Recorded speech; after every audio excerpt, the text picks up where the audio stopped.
there are some things, that you're learning from other people and some things that you're probably going to have to think about in terms of your willingness and ability to provide this sort of treatment.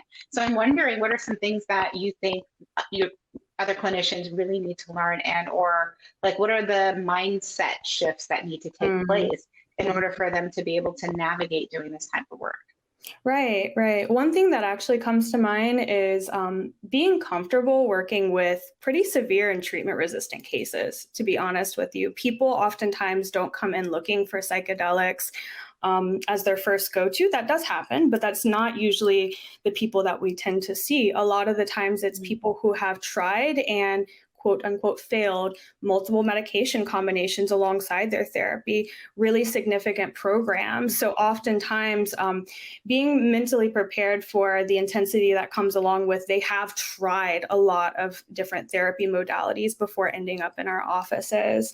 I think too, kind of recognizing the different, being prepared to know the different biological like rule outs in some cases too, and the neurological implications is really important, just to have a really informed conversation with your clients.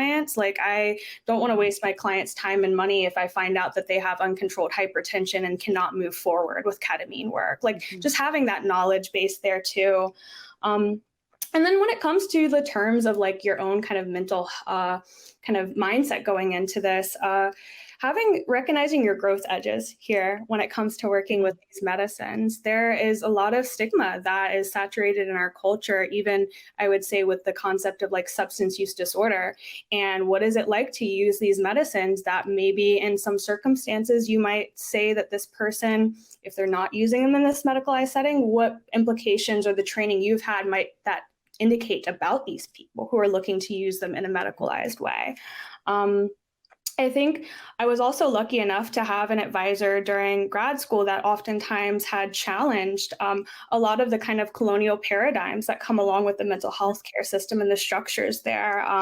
And so that is another thing that often comes to mind when we're providing both equitable and ethical usage of these medicines. I think that that's something that's a big growth edge for a lot of people, because psychedelic therapy does kind of beg us to recognize our limitations whenever we're therapists in the different areas that might make us uncomfortable. So for instance, I think of the therapeutic use of touch, which is something that is frequently used in psychedelic therapy. Now, when I was in being trained in grad school, we don't touch our clients. That is an absolute no-go. Now I'm having to have a very different conversation here. And that was a huge growth edge for me. How do I have a conversation with someone to say, hey, it's okay to like put, your hand on my shoulder if you need that support, or hold your hand under these circumstances, not to mention when they are technically under the influence of a medication. What does that functionally look like? How do we do that ethically?